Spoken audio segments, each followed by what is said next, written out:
facts and you take no prisoners. 1 minute you're up $500,000 in soybeans, and the next, boom, your kids don't go to college and they've repossessed your Bentley. Are you with me? The revolution starts now. We have to pass the bill so that you can find out what is in it. Turn those machines back on! And we have to start by building a wall, a big, beautiful, powerful wall. Show me the money! You are fake news. Oh, good for you. And how was it? I don't know when they decided that they wanted to make a virtue out of selfishness. If we lose freedom here, there's no place to escape to. This is the last stand on earth.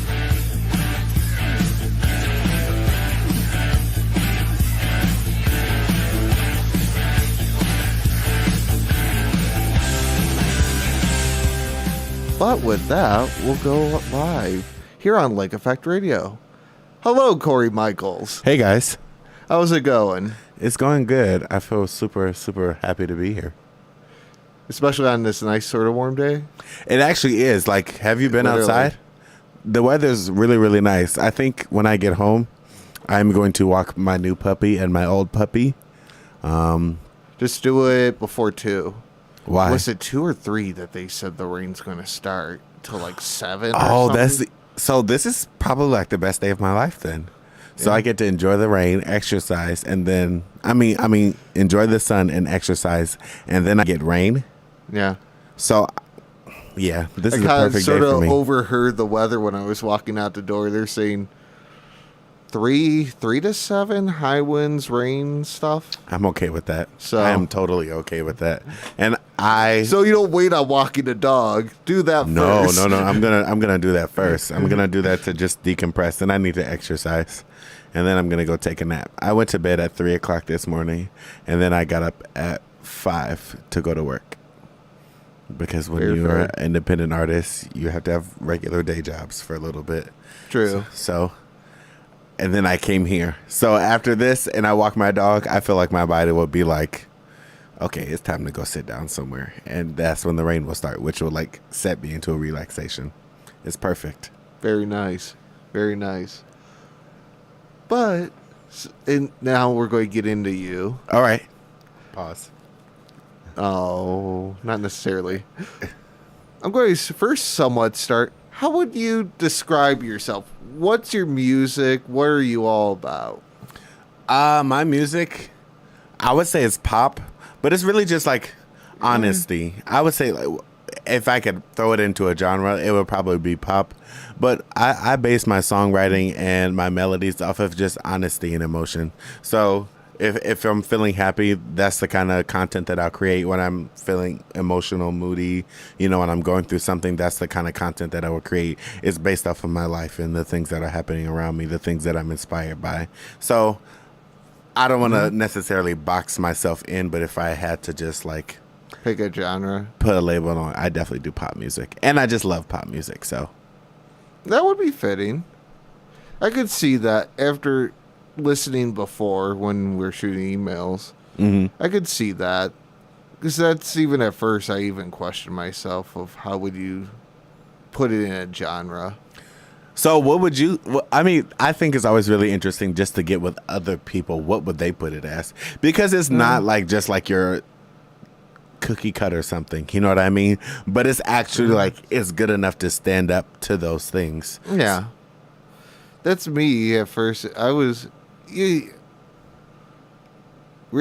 always sort of, I was thinking pop, but then it's like, I don't know. It's got some flavors in there. Yeah. It's sort of like, here and there you have those like really honest or like rappers or the really honest songwriters. Then you could, put sort of a touch of the pop in there. Yeah. I like it. Yeah. But you know what? No matter what it is, stands out. Yeah, for sure, and I think that counts for a lot. And as like I said, as long as I'm continually going by the same principles that I've always like, I love folk music and EDM, and I love pop music, but I also like rock and roll, and I also like jazz, and I also like country. So if I come out with a country record tomorrow, I won't be particularly surprised. Other people might, but it's just like it's all based off of the things that I love and how they influence me. So, and I feel like as a musician, and as an artist, those are sort of like the key points. You have to always be Well, contained. it has somewhat that diversity. That Yeah. sort of it would touch like everyone, if they're not really a pop person, that if you did something like sort of jazzy. Yeah, and I feel like this record has a lot of flavor. So there's there's definitely like some moody stuff. There's some like even like some gospel tinted flavors in there. There's some like pop flavors, some like some alternative stuff, some trap stuff. There's just like a little bag of tricks, and most people were like, why don't you stick to one thing? But I think like when you want to have like longevity, and also don't want to get tired of my own music. And I feel like if every song sounds similar like that, I'm gonna get tired of it. But also just like even the people could too. Yeah.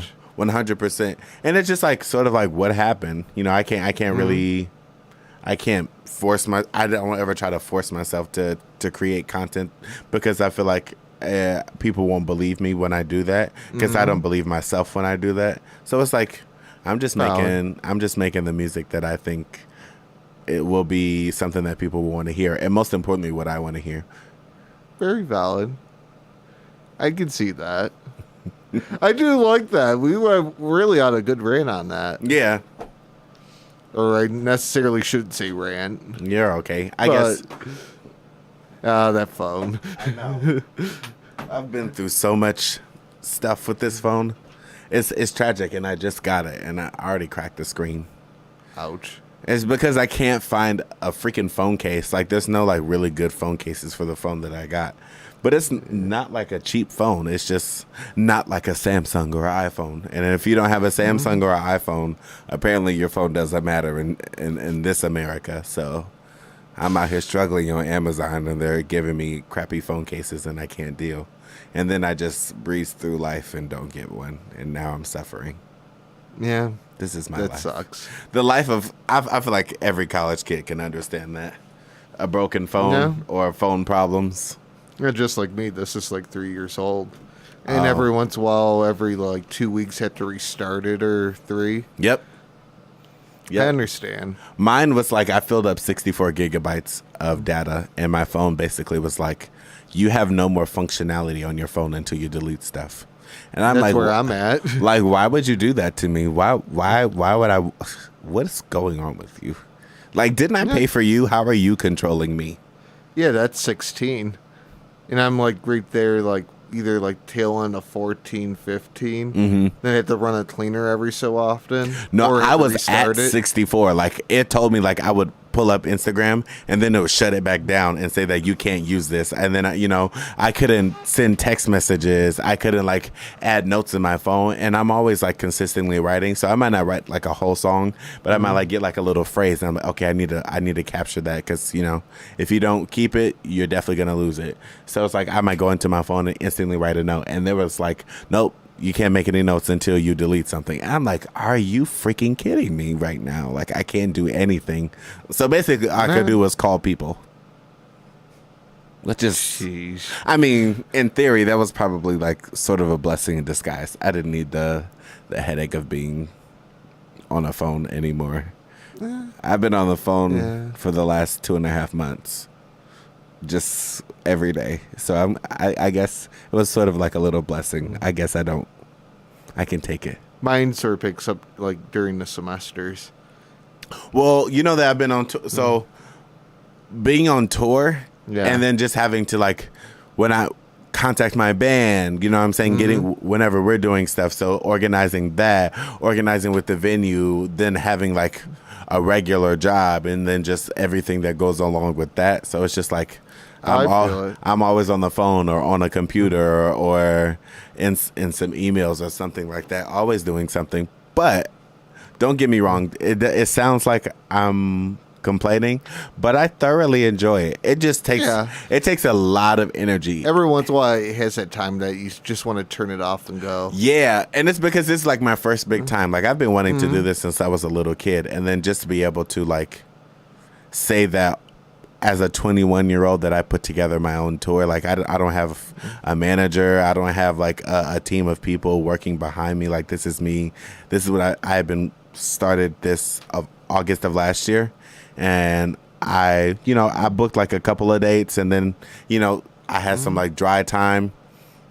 And then I went back after January, and I got like maybe 1 or 2 more dates, which was really cool. And I was like, okay, I've had more than I've ever had before, but I don't have as many as I want to have. And then I just wasn't getting any luck. Everyone was saying, no, you can't come here. You can't play here. I'm sorry. Thank you for trying. And I was bummed out. I was so bummed out. But I kept trying. And sooner or later, like, I end up with like 12 dates all across the state of Ohio. So I was like, this is super cool. Yeah.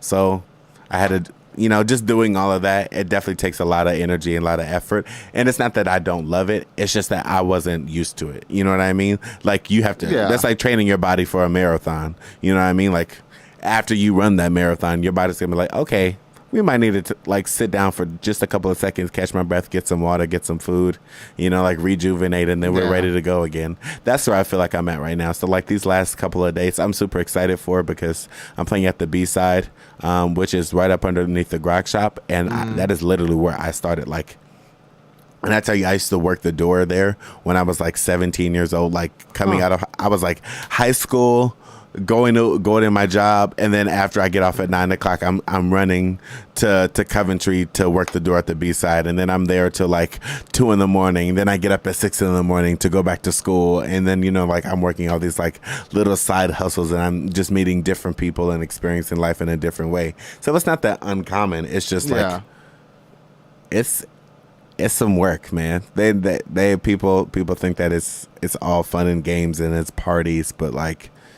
No, it isn't that. Yeah, I mean, don't get me wrong. That stuff definitely plays a part. It's there. It's there if you choose for it to be there. It's definitely there for if you choose for it to be there, because I can tell you that a lot of the times after my shows, like I might stay for a little bit, but I just don't have it in me to party like that. Only because I just feel like there's so much other stuff to do. Maybe if I had like more people, the next email, the next thing. You know what I mean? If this was like if I had my a whole team behind me, it would take the a little bit of pressure off of making sure that everything has to go. A little more that you could sort of lay back and enjoy just exactly, which is gonna come. It's gonna come. I'm not too worried actually. That life, everything happens for a reason in life, and so now I know at least when I have those things, I'll know what to expect. I'll have expectations for those people, because not only was I doing their job, I was doing his job, her job,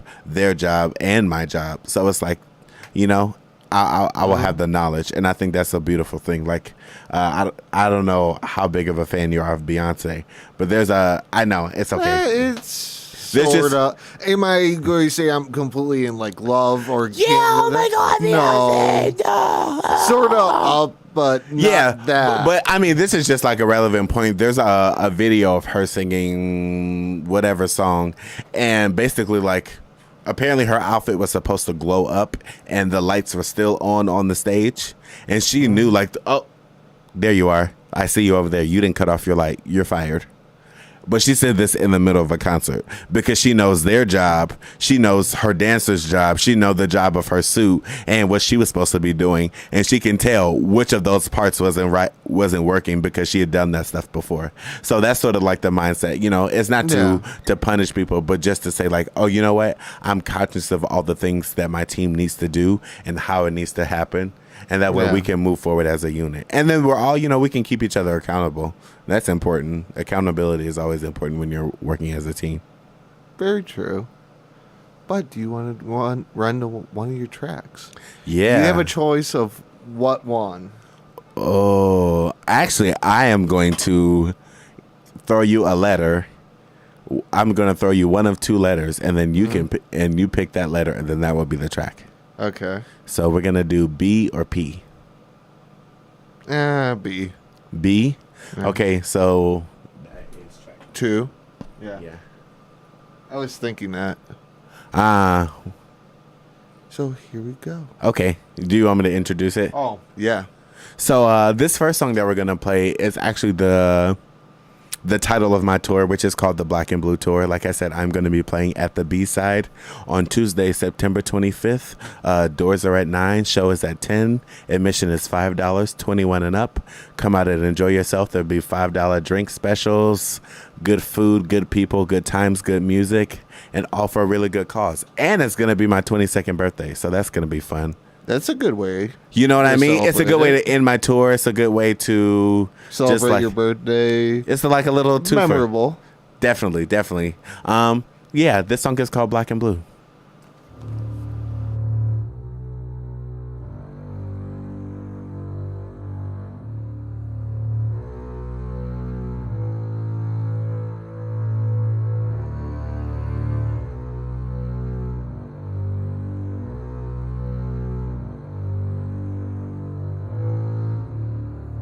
I can feel the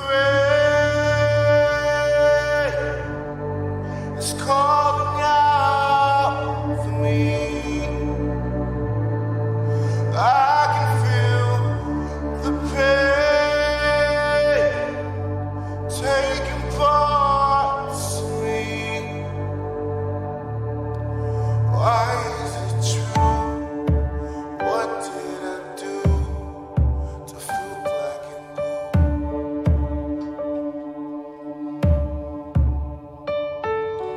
I am not myself.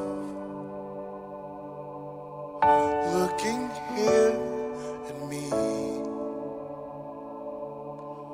This is not my skin. I am incomplete. Hands they grip so tight. Holding on the edge, finding faith in fight, standing on the ledge. I can feel the rain. It's calling out for me. I can feel the pain taking parts of me. Why is it true? What did I do to feel black and blue? Shade myself in black. Lost my will for light. Paint my words in blue. The smiles I show a light. I can feel the rain. It's calling out for me. I can feel the pain taking parts of me.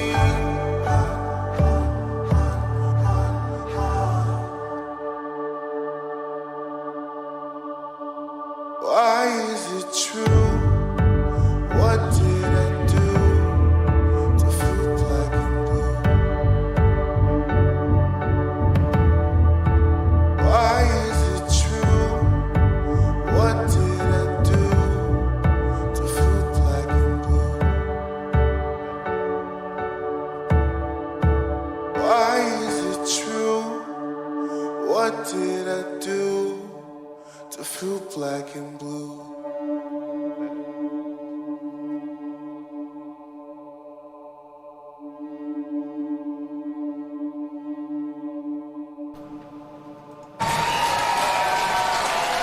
Oh, thank you.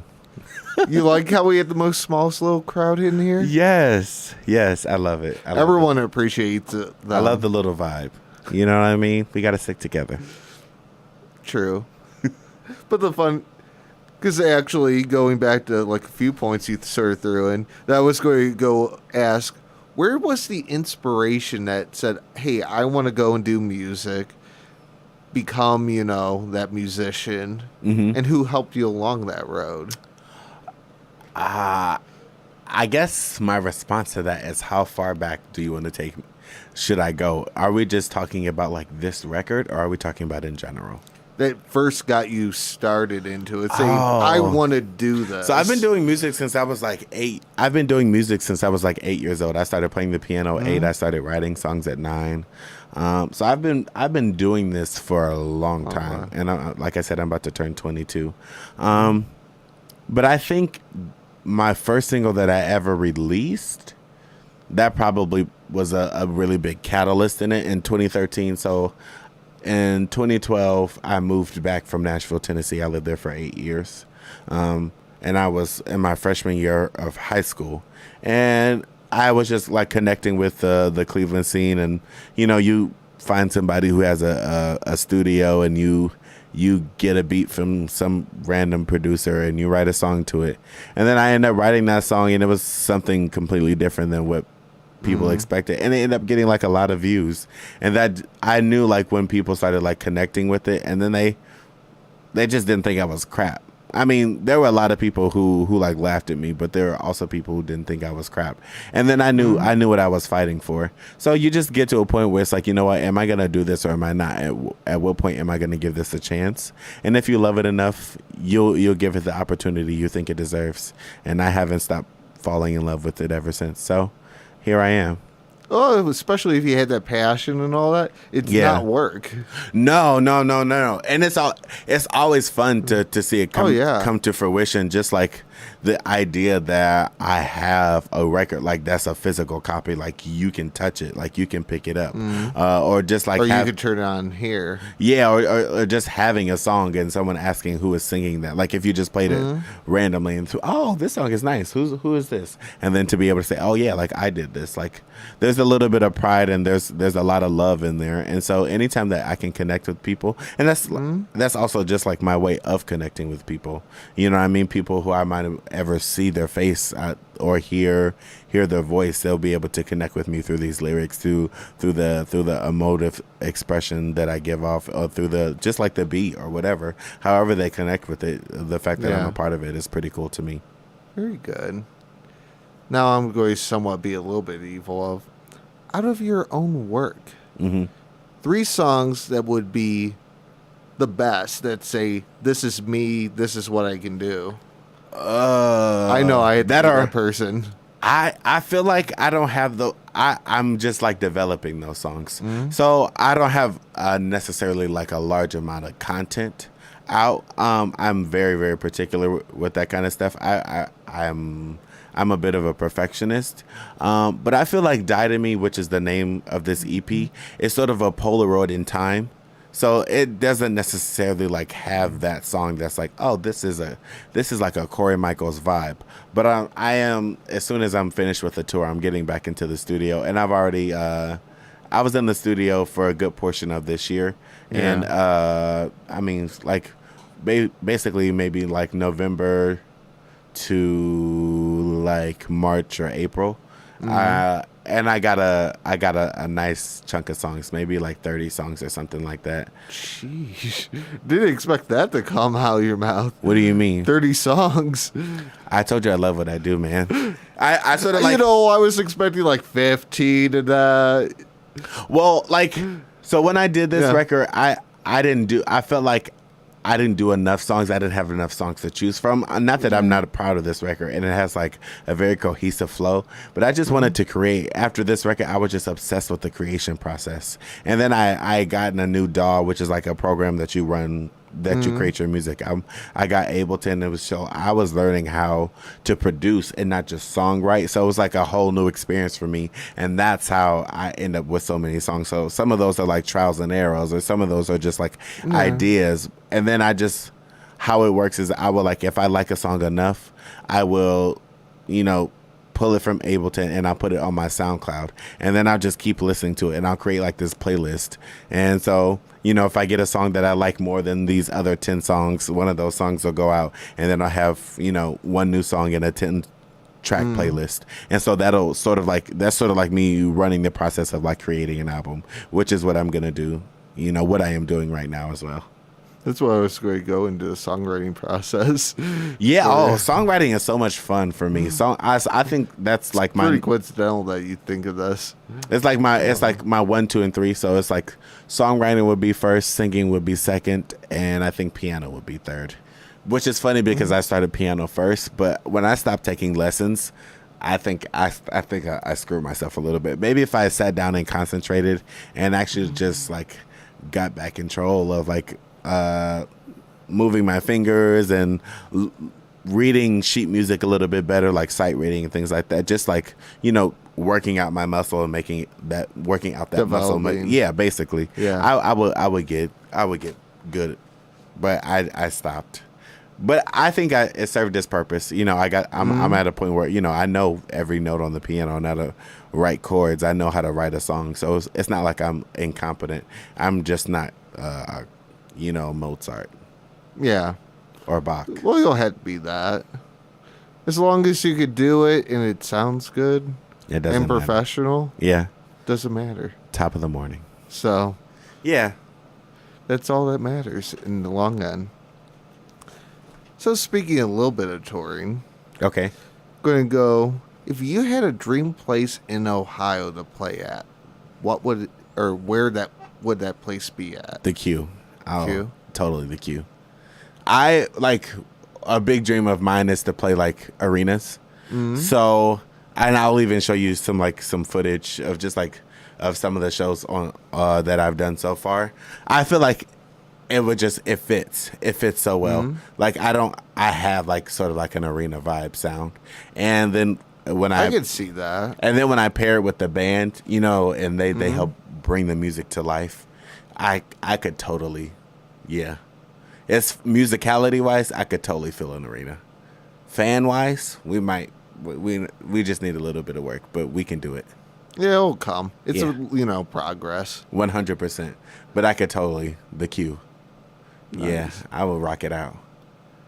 Now I'm going to go from a year from today. Okay. Where do you want to see you as a musician and your work at? So a year from now, I will have released my album and gone back out on tour. Yeah. That's just that? Okay. Yeah, those things are going to happen. Yeah.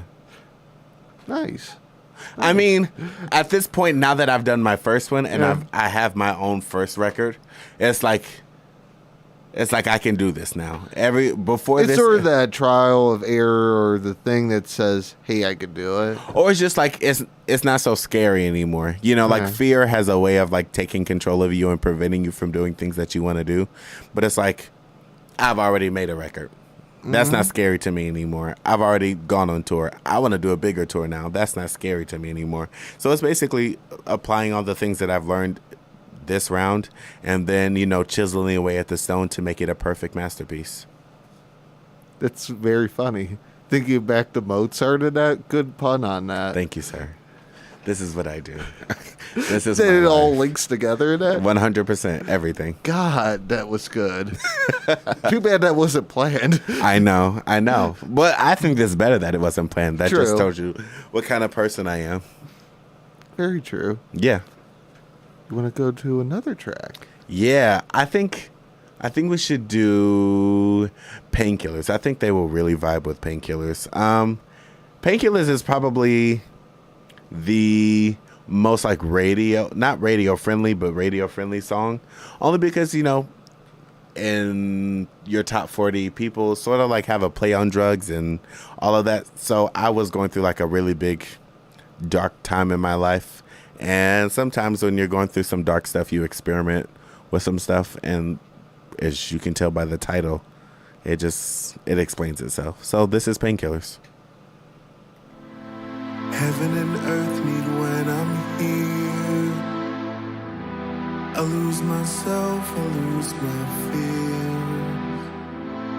State of mind of an innocent child. Ideas of a loss, forgive me now. Pick up the bottle and take the pills. Freedom follows when I get my fill. I'm almost there now.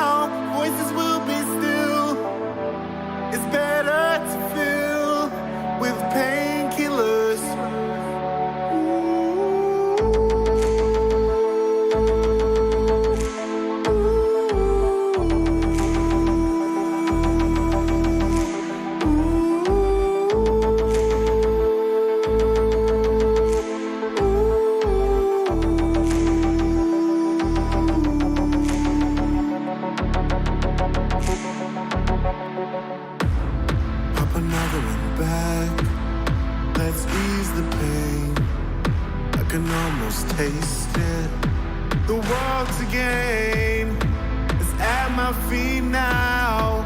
A whole new plane. Create a picture without a frame.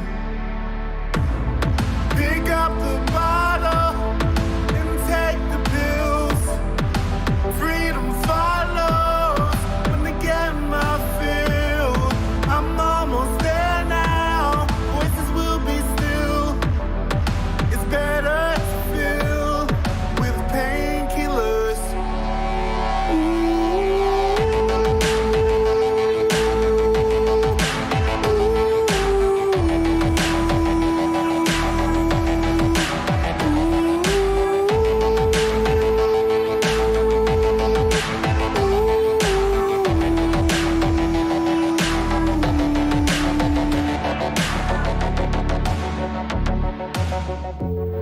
Never wanted to stop. Never wanted to start. Never wanted to take control of my heart. Pick up the bottle and take the pills. Freedom follows when I get my fill. I'm almost there now. Voices will be still. It's better to fill with painkillers.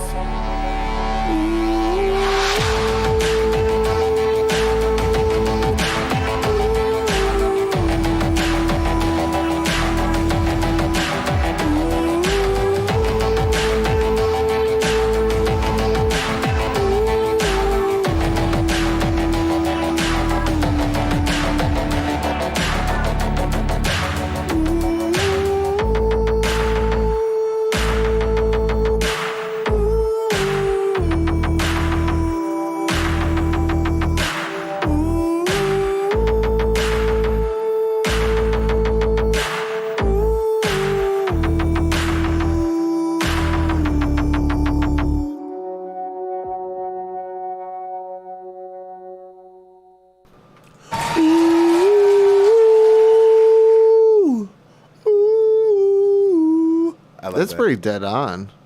Oh yeah, it's a Not shocker. being, It's a shocker that it's like that I can actually sing and it's not auto tune.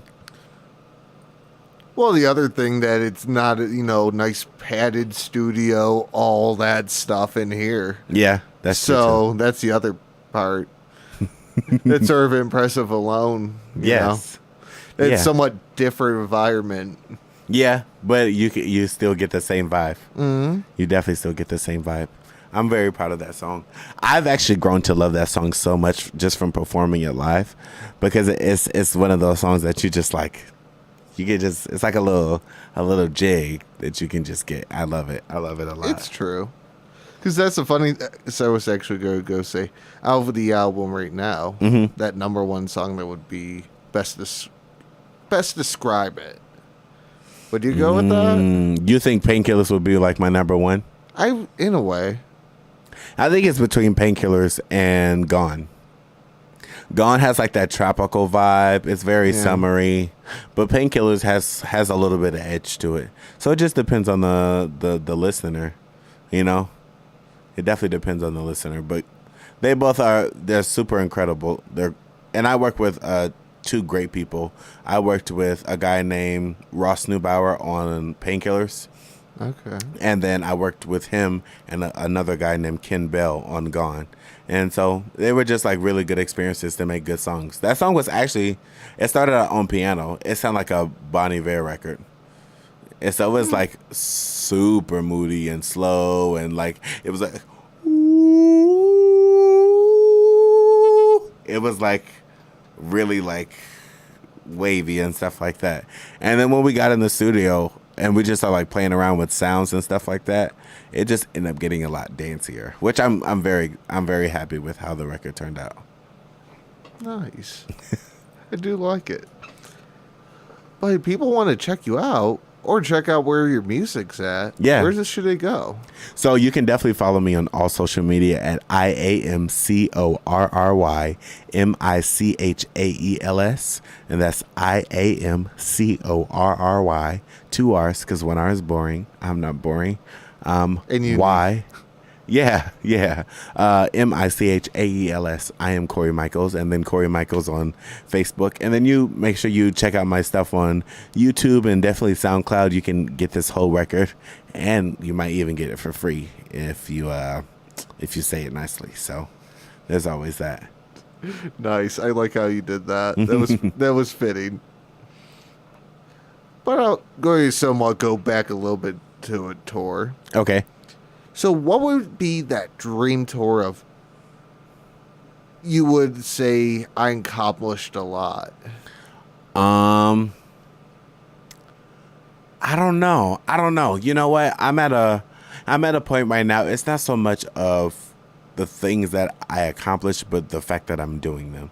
You know what I mean? I honestly 100% wake up in the morning more thankful now just to be able to say that I'm doing the things that for so long I had been dreaming about doing, and now it's like my reality and not just my desire. You know what I mean? So wherever life takes me at this point, I always want to continue to grow and be the best person that I can be, the best artist that I can be, the best inspirer that I can be. But everything after that, I mean, when I get on the stage, I leave it all on the stage. I don't have any regrets, no remorse, no repercussions. It is what it is, and I put my heart out there. And then when I'm done, I go and chill with my friends, or hang out with my puppy or my family. I just live my life. I try to be a normal dude. I try to balance it out, because it can definitely be a lot to be this and to be quote unquote Corry Michaels, but just to chill and be a nobody sometimes is also really, really cool. So as far as tours go, everything, as long as I feel like I'm in a state of progression, I'm cool with wherever I go. Nice down to earth answer. No, that's so real, man. I mean, like, I know, like I said, like if somebody gave me a be real. Because that is really, because, everyone, well, I wanted to, go, what was that place out in Australia? Whatever. Ooh. That big place and that, I want to play there. I want to have like 1 million people and that's a little extreme. I mean, don't get me wrong. Like I want I want to play Coachella, and I want to, I want to play Bonnaroo, and I want to be able to say that I've accomplished those things. I want to play at the Grammys and, win an AMA and an MTV Music Award, for all of that, and I want to be able to be like Taylor Swift and Bruno Mars and Imagine Dragons and sell out stadiums all across the world and not just in the United States. But at the end of the day, like at the core of why I'm doing this is to connect with people. Like that's what this is about. So whether that is the 200 people that come to my show or the 75,000 people that are sitting in the stadium stands, like I'm going to give you the same energy. I'm going to bring you the same show. I mean, I gave you the same energy if we're at Rudy's on Cedar and Lee, in Cleveland Heights, as the same energy that I would give to you at the Q. Like, because this is what I do. So like I said, I leave it all on the floor when I'm out there, and then when I'm done, I'm chilling, and I'm working on whatever's next. I don't sit around too long, but I'm also like, people feel like I probably am a little bit more quiet because I don't post on my social media. Like, you don't always know the things that I'm doing. People don't know that I'm a lot, like my fans or followers or whatever you want to call them, they don't necessarily know that I'm doing a radio station right now. But that's not the point. It's not to be flashy. It's to actually accomplish the goal, which is to just reach more people and get more people inspired to live their dreams and just hear the music. You know what I mean? So that's what this is about. Very valid. So I'm going to somewhat go here of... I'm going to sort of make you think just a little. Dun, dun, dun. I know I'm somewhat evil. But with that, so if you could either collaborate or work with anyone that inspires you as a musician. You don't even have to finish this question. I already know the answer. So ever since I was young, there's a producer named Max Martin. Completely and utterly obsessed with him. Like, you know what he's doing? No, that's the thing. He is not one of those. He doesn't have social media. Oh. Like, he is a recluse. He just makes hit records. Like, he's the guy that if you're a label head and you want to have a good quarter, and so you need your top 10 artists to have hit singles, you send them to him. Like, I think he is number 4 for most number ones behind Paul McCartney and Elton John. Damn. Yeah, no, this is not a joke. Like, Backstreet Boys, Britney Spears, Pink, Taylor Swift, Ariana Grande, Maroon 5, like, the list goes on and on. Kelly Clarkson, Katy Perry, like, all of the people who accumulate your top 40 on a, you know, like on a rotation basis, how you know, however album cycles work. Yeah. He's the guy. He's a guy. He's definitely a guy. If you are interested in just like learning about like underground people who are secretly like controlling the music business, he's been doing this for like 30 years.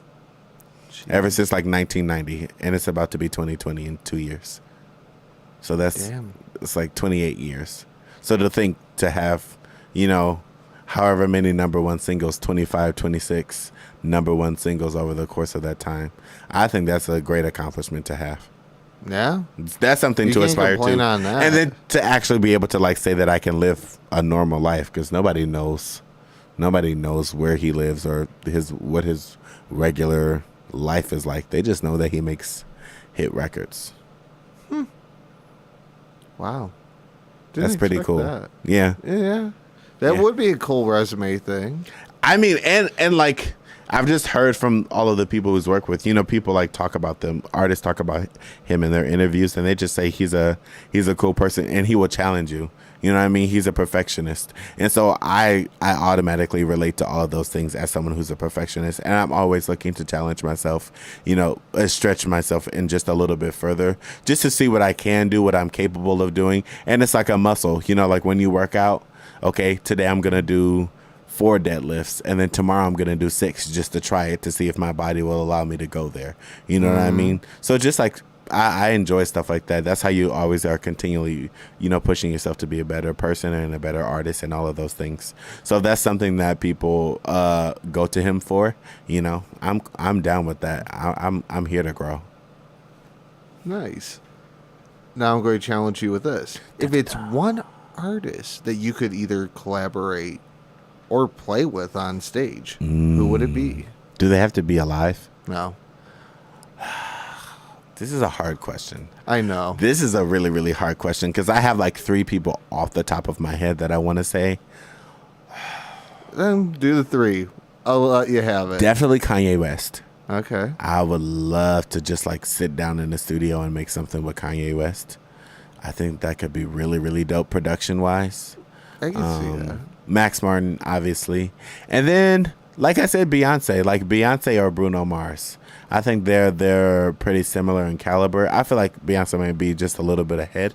But just to like, that would be to like learn work ethic, to learn accountability, how to manage. Like, you know, like, no, I don't think a lot of people know that Beyonce has her own record label now. So she's like, oh, I didn't. Yeah, like Parkwood.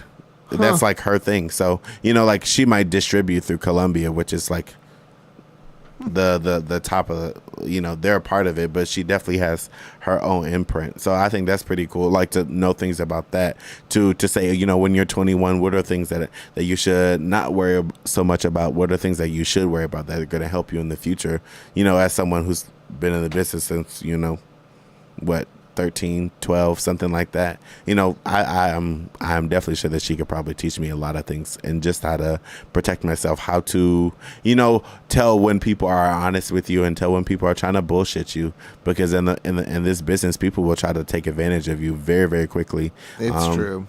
So it's just or like, it's those random people that, you know, you went to high school with, and yeah. So it's like just learning things like that, learning those things from people who've experienced life in that form and fashion. And, you know, just being an entertainer, how to preserve your body, how to preserve your voice. That's one thing that I need to learn, as like some days I know that my voice feels really good right now, but like a week and a half ago, my voice, I feel like I couldn't even hit all the high notes that I normally hit. So it's like how to prevent myself, how to, you know, what do I do to preserve my voice? Is it that I need to literally not talk when I'm not performing, you know, in order while I'm in this period of time, you know what I mean? Stuff like that. Or is it like some special herbal tea that's going to allow me, my vocal cords to relax, you know, things like that. Small tips and hints. I gotcha. I don't know, man. There's so many people like Michael Jackson. Like, what the crap? How can your brain operate like that? Prince, how can your brain operate like that? Whitney Houston, why is your mouth so big? How can you sing like this? How do you have this much control and power and range all at the same time? Like, impossible. James and Brown. Some things work with people, some things don't, whatever, and like preserving voice and all that. Yeah, it's all trial and error for sure. But it's like, you know, getting knowledge still is power. Knowledge has always been power. So even if it's trial and error, that knowing which way to go, whether that be left or right, I still gain power through that. It just might hurt a little. I'm okay. Or just not work. Yeah, it might hurt a little. It might not work. Either way, I'm going to know at the end of it what to do, what not to do. And I think that's been the biggest part about this tour, is like learning if this was something that I actually wanted to make a career. Because a lot of people say that this is something that they want to do until they start doing this. And you know, when it's those super late nights and you have to get up in the morning and, you know, you have to deal with other people and their attitudes and what they want to do, and if it doesn't necessarily collide with your vision and your plan, and then, you know, the world just always is continuously working however it wants to work, and it doesn't necessarily have to be in your favor, so you just have to deal with life, you know. So this was a really big thing, just deciding, like, is this something that I want to do, something that I want to be a part of? Like, is this something that I actually want to invest time, money, effort, energy, and other people? Like, yeah, I gotcha. Sort of that experimentation before really getting into it, to say, okay, I've done this, I like it, I'm going to continue build upon it. Not necessarily experimentation. I think experimentation gives it a little bit of a factor of like, I went into this unknowing, and it's just like, oh, well, we're gonna try it. But it's more like, really sort of experimentation of, this is what I want to put all the time. Yeah, for sure. Because it's like, at 21, I mean, not necessarily that I have to have all of my shit together, but people like direction. You know, they want to know at least where you're aspiring to go. And so to say that at 21 that I've released my own record, that I put together my own tour, that I'm doing these things to further this, which I think could be my career. I think that, and then to actually thoroughly enjoy it as a person, you know, not just to say that I've done it. It's not just an accomplishment. It's actually like a lifestyle that I've begun to enjoy. Develop. I mean, just enjoy more and more and more. Like, there's a lot of struggle. There's a lot of strife. There's a lot of sleeplessness. But like, at the end of the day, I thoroughly like enjoy what I do. And I have no problem like waking up at 5 a.m. every morning if it means that I'm going to be able to get to perform in front of these people and, you know, just impact. I gotcha. You want to jump to another track? Yeah. Your choice. We're going to do Gone, which is... 3. Yeah. So, really cool story about Gone. Gone was actually the first song that I did for this record. So, when I was actually getting into the studio, I did some, like, writing beforehand, just like me and a piano, just like some stuff like that. But when I was deciding, like, okay, this is what I'm gonna do, I met this guy. Excuse me. Oh, no worries. It all happens to the best of us. I know, right?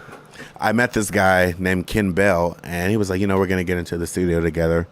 And then we're there for like maybe 30 minutes, and, you know, we're just like catching a vibe, seeing what this is gonna be like. And at this point, I had never really worked with another producer, you know, not in this form or fashion. It's always been like somebody's either like made me a beat or it's like I'm just writing it and that's it. There's no like in between. There's no compromise, no middle ground. And so this was like a new experience for me. And I think after like those 30 minutes of like just like getting to know each other, he played like this arpeggio, which is actually like the beginning of the song, and then like the chords flowed in, which also is at the beginning of the song. And it's just like, you know what, I have a line for this. And I had a line on my phone, which is the opening line, waking up in the bed so cold.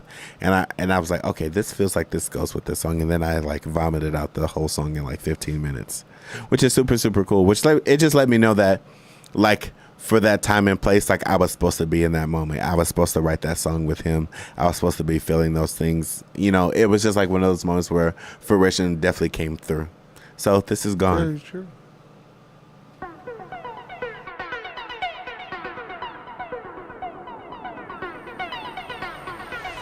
Waking up in a bed so cold. Without you, my world is so slow. I am lost, I am vain, and you're not. You are light, you are air, you are mine. What have I done to tear us apart? Without you, I lose all of my heart. 'Cause now you're gone, gone. Now you're gone, gone, gone. The feel of your skin stuck so soft. For you to stay, I fought. So I'll leave the bed how you like. If you decide to come back to life, 'cause now you're gone, gone. Now you're gone, go on. Now you're gone, gone. Now you're gone,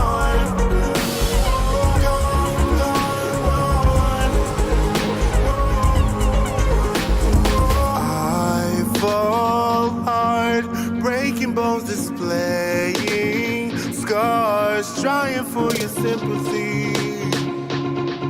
I need more of empathy, yeah. Take my heart, break it up and show the parts, knowing me in every beat. I need you and none of me.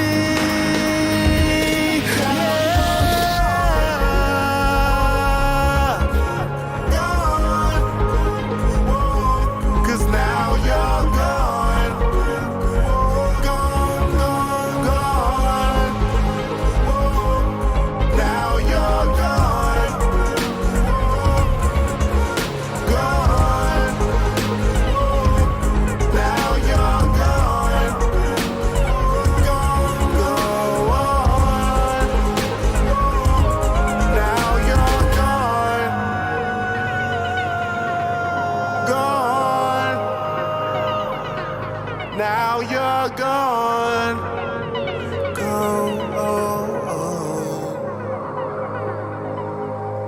waking up in a bed so cold.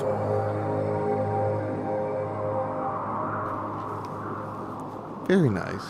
Thank you. That's my baby. Well, really, all of them are. They are, but that's my first. First, you know yeah. what I mean? That's like That was the first single off this record. That was the first song that I finished off this record. That was a bit of the foundation for this whole thing. But the funny thing is, going off even before that, I would have never guessed that was the first one. Yeah, that was the first song that I did for the record. It just happened to end up in the middle of the album. Yeah, before I thought Black was. Which is funny. Really quick story about that. So when I recorded those vocals, I only took 2 takes. So the second time that you hear it, that's the second take and the only take that I ever did. I didn't recut the vocals. And then you can hear like, why is it true? What did I do to feel black and blue? And then in the background it says, better. And that's literally me asking the engineer like, hey, is this take like, is this the one? Yeah. And then I just end up liking it, like just being a weirdo because it was authentic. I was like, we could just keep all of that in there. No need to take it out. No need to put the extra effort in. So that's why it sounds so raw, because I was like, I don't think I'm gonna be able to like emote that amount of presence. Yeah.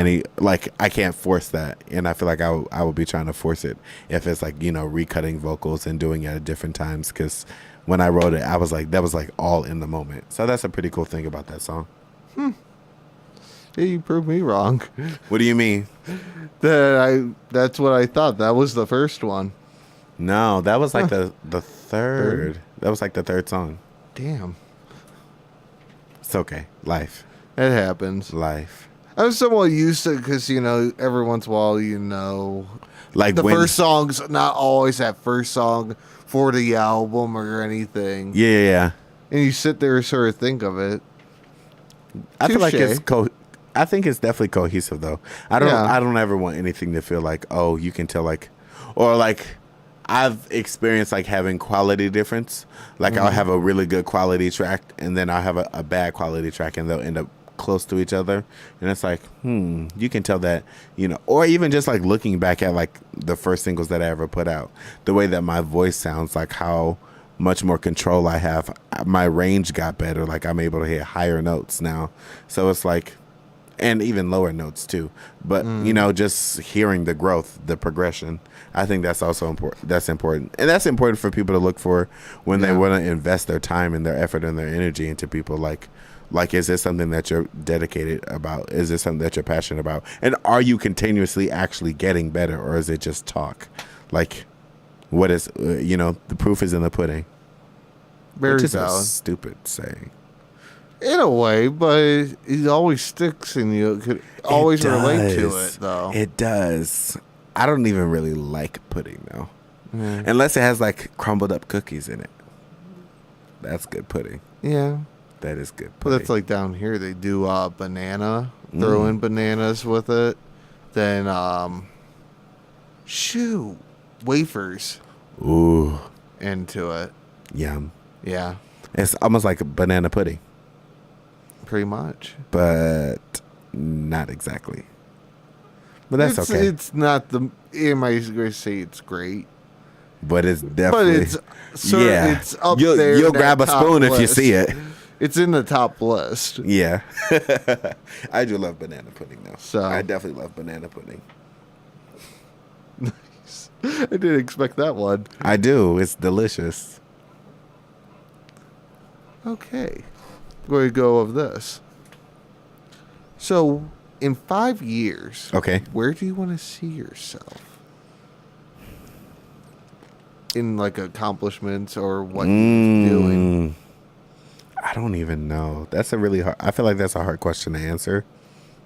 Yeah, because I just hope to be doing this. What I'm doing right now, only on a larger scale. I anticipate nothing actually changing. If not, only thing, I hope to not have a day job. I hope that this will be like the thing that I do full time. This, and then, continuously working with my sponsor, No Basis. So, I definitely want to make sure that I shout them out. I've actually, the day that this album came out, which was July 14th of 2017, was the day that I quit my regular job and started with No Basis. And now it's like a year and a half, and they're sponsoring my tour. And, I think that's super, super crazy just how life works. So as long as the things that I'm passionate about and the things that I'm involved in are continuously growing, I'm cool. That's where I want to be. I just want to be on the incline. Valid. You know, I think what else can you really ask for? Like, what can you ask for? I don't want to start like saying, oh, I'm going to be doing this specific thing at this time, because what that will do, not only will that give other people expectations of me, but more importantly, it will give it will give me expectations of myself. And I am terrible because I already hold myself to very, very high standards. So I feel like that would be good. That would be not so good for my self-esteem and just for my mental health. And I'm trying to continuously be better at that, because sometimes I get in my own way with just how much I beat myself down. So I don't Fair enough. I don't want to understand that. You know what I mean? I don't want to do that to myself. I just thoroughly want to be continuously making music and touring. I like it is actually like, outside of the stress, the act of like doing it is so much fun. It's like its own drug. So I'm cool with that.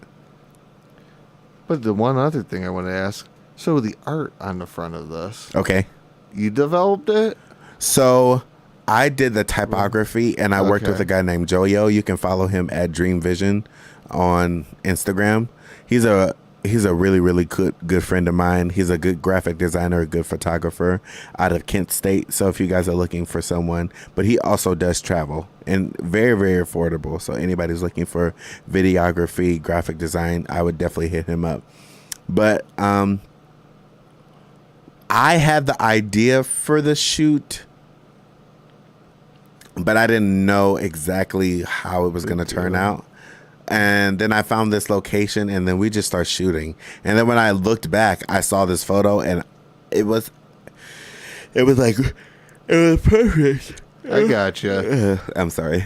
No, I told you I literally have had 2 hours of sleep in the last like 48 hours. So a little yawn is necessary to keep me going. But it just was perfect, and it fit. And then the typography, it was going to be, I didn't know what to do, and then I just came up with that. And it was like, this works. This looks good. This looks glossy. I can go with this. And I'm proud of it. I'm definitely very proud of it. I'm proud of the look of the record. I'm proud of the sound of the record. I'm proud of it. I think that's important. It's good work, though. Thank you so much. Good work. Thank you. I try very, very hard, you know, and I hope that people can see that. Because, you know, a lot of times, like, especially when you're at this level, I don't feel like I'm a very accomplished person. Personally, other people might see a different way, but that's because, you know, where I am and where I want to be. So when those two things don't connect, I always feel like I'm not fully accomplished. But, you know, for what it sounds like, and to be able to, you know, play this record, and then if you played a Taylor Swift song or a Drake song or an Imagine Dragons song next to it, you're not hearing a quality difference. It doesn't sound like some amateur wrote the song or some amateur is singing it. It just sounds like a good pop song. That's all I can ask for. Because at the end of the day, those are the people that I'm competing with, and they will get a listen way faster than I will. So I have to play by the new set of rules. And if I'm going to compete with those people for those streams, for those listens, for that attention, I need to step up my game. Very true. So, who was that one person when you doubted that, you know, I don't know if I could do this? Mm-hmm. Who was that one person that sort of helped you along that road? Oh, man. I'm actually going to say, so Althea Young, which is the founder of No Basis, and also, once again, she is sponsoring my tour, and I work there, so it's all intertwined. It is. I mean, but that's how it works. It's almost like... But every once in a while I quit. It's just funny. A little... I remember when I first told her that this was something that I wanted to do. like she believed me. And then as time got along, like last year when I had booked a couple of dates, she was like, make sure that you keep going. I understand that this is something that you actually like thoroughly desire. And so she's always just definitely been in my corner, just making sure that the things that I actually want, that I'm continuously going for. And so that's how our relationship works. I'm always doing the same thing for her. And we've just been invested in each other's career, and our careers are intertwined, with No Basis sponsoring Corry Michaels and Corry Michaels working at No Basis. Yeah, it's like there's no way that we can't just be meshing really well together. So she's always been encouraging me, and I really, really appreciate that. And I think that's stuff like that is what's helping me continually be a better person and a better artist. Just seeing the way that she's helped me, the way that she responds to me sometimes, because then I know how to do that when people come to me. Because, like people, this song actually touched me. It moved me in a different way. It made me feel like this. I'm able to, not that I don't want to be genuine. I'm definitely genuine in my response, but how you say your genuine response is important, because it's not the what, it's always the how. People will misconstrue the what for the how every day of the week. So the how is really, really important. That's why they have things like media training and all of that, but that's a secret. But you get what I mean. Like, she's just definitely been super, super helpful. Anytime that I'm discouraged by something or I feel like I'm failing, she's always there to tell me, like, evaluate it. Like, for me, like, I thought that sort of take a step back in that and just see where you've grown wait for a second. See where you've grown. Like, to say, like I said, I won't ever stress enough, like, to say that I've done the majority of this all by myself without the help of anybody else at the age of 21. Like, I think that's great. The fact that when I started this record, I was 19 and homeless. I was living in my car. I was working like side jobs and just like trying to figure out a way for this to be possible. Like, all of that counts for something. To say that that's where I started from and this is where I'm at now, and the same thing that I'm talking about then are the things that I'm doing now. I think that just counts for a lot. I think that counts for a lot, because the accomplishment mattered the 2 years of it. Yeah, and it's not like almost 3. Yeah, and it's not necessarily like even like a boastful thing. It's just like to remind yourself, like, this is where you've come from, and this is where you are now, and this is where you want to go. So like that space in between here and here, you see possibility. So when you see this space between here and here, it doesn't seem so scary, because it's like, I've already faced all of this already. I've gotten through this. And so everything after that, if I keep my head up and I keep my spirit strong, I'll work out all the kinks. And here and there, those, little bumps and that, every once in a while, take a second. Yeah, always. Look at it. And that's what's going to happen at October. So after the final show, I'm going to take a little break. Well, it's well deserved. I think so. I want to actually go back to Nashville. Take a little trip, maybe like a weekend or 5 days or something like that. Everyone deserves a little coffee break in a way, Yeah, I think it could be. In a way, it's sort of a coffee break. And I've also just never been in Nashville at an appropriate age. Like, when I moved, I was 16. And so like the things that I could do in Nashville at the time was very, very limited. Yeah. And now that I'm 22, it's like I can do whatever I want. I can go in those places. I can go in those bars. I can go sing at those open mics or however they are orchestrated and things like that. I can just experience the culture a little bit differently. And I'm also at a different place in my life. It's a music city. There I was just beginning. Now I'm gonna have like a whole new sense of what I'm going into. So I think it could be cool. Or maybe even Chicago. Chicago could be cool. I don't know what their pop scene is like. Their dance scene is crazy. Dance music in Chicago is serious. I know their scenes sort of like the more like band, like rock and roll and that. Really? I wasn't actually who was saying that. I mean, I know the rap scene is crazy right now too. And I know that their dance scene is definitely crazy. Like their DJ, EDM kind of vibe. That scene is definitely popping in Chicago. I'm not sure about the pop scene, but hey, you know what? Yeah. We make them, we don't shake them. So we make the pop scene when we come. Or whatever genre I am. Whatever genre. I would say in the best way, sort of pop, but not quite pop. You know, it's got some. It sort of has that like small touch. It's like adjacent, pop Yeah. adjacent. But it also feels like it could just be for people. You know what I mean?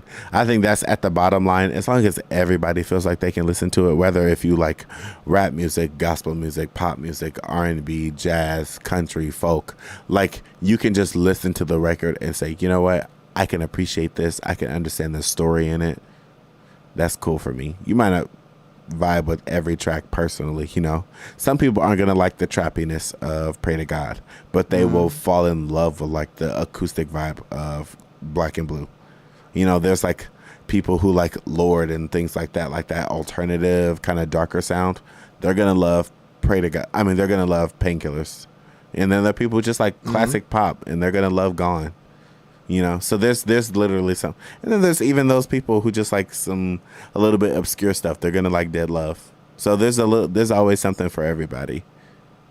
True. Want to go to another track? Yeah. Oh, which one do you? I think I'm gonna let you choose what we play. But I always sort of let the guess, because you guys I feel like I chose in that. I chose the first three. True. So we can have the DJ special now.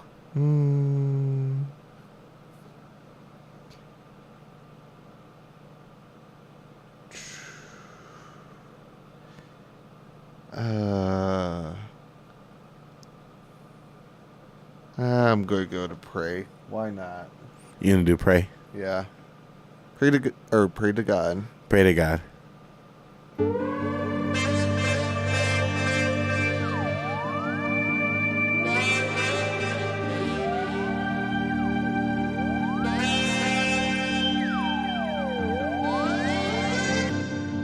Lay me down at the altar. Give me strength not to falter. Speak to me when I call ya. Cleanse me with holy water. And I swore this like vengeance. And I swore that I meant this. It's the pain and repentance. Lord, please give me resistance. I pray to God. Pray to God, pray to God, I pray to God, pray to God, pray to God, pray to God, I pray to God.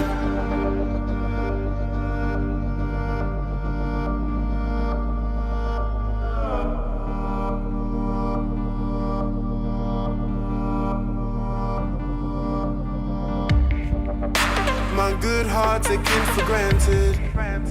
So long now I'm disenchanted. The switch now is into action. No longer am I the passive.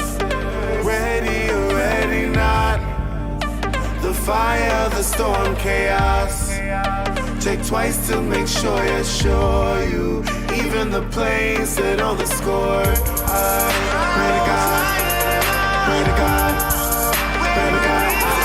I pray to God. Pray to God, pray to God, pray to God, I pray to God, pray to God, pray to God, pray to God, I pray to God, pray to God, pray to God, pray to God, I pray to God.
Very nice. Thank you.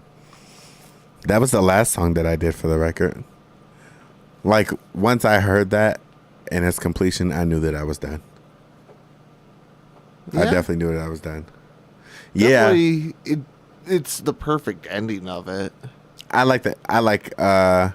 There's like in the album version, there's like I was telling you, there's this like movie score ending, which was so random because like we got to the end of the song and it was like, I just like the vibe of this. I just want to do something. And so we just added some strings and like this whole just little situation happened and it just felt beautiful. It felt beautiful. And I feel like unknowingly I was wrapping up the story. So it just worked out really great, which is what, I don't know. Coincidence is interesting and beautiful and cool. It was sort of the perfect ending, though. It was. Of the whole album. Yeah. And now I'm excited for my next one. Oh, boy, I got some treats in store. I do. I'm not shocked. Especially with you going and say, oh, yeah, I hear 30. I can't explain it. I literally, like, I just get obsessed with creating. And then, but there's like... But it's sort of a good thing. Yeah. Every once in a while, it keeps you out of trouble or it keeps does. you, And then it'll also become like a stream of revenue. Like, not that that's what I necessarily care about, but like then it's collaborating different forms. You know, I might not always be singing the song. I'm just producing the song or I'm just writing the song. You know what I'm saying? So I get to help support my dream by doing something that I already love doing, which is cool. And then also finding my sound. Like, where I don't want to make the same record. I don't want to make a Die to Me part 2. You know, that's not my goal. I want to create something else. And sort of like the question that you asked me earlier, like, what is a song that feels like this is Corry Michaels? Like, that song is not on here. So it was really important for me, like, to just have like a record that felt like me instead of a record that felt like a time in my life. Like, this record feels like a time in my life. Like, I know this story. I know where I was. I know the things that I was going through. And that's how this came about. But there's not one record that just fits like, this feels like this song is literally Corey's personality in 3 minutes. Like, those are the songs that I'm creating now, which is fun. It's fun. I like... Yeah. Like, my personality is fun. The music is fun. I think that's important. And it also just makes for better shows. You know what I mean? So when I'm performing, to have those bangers are super fun. And those are the songs that I jam to in the car when I'm by myself. I would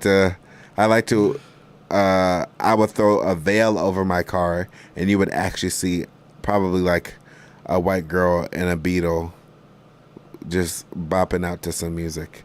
It's literally that weird. Like, you're like, what the crap is this dude talking about? But that is essentially me in a car. It's just like, I give no fucks. Like, no fucks. I am singing. No shame.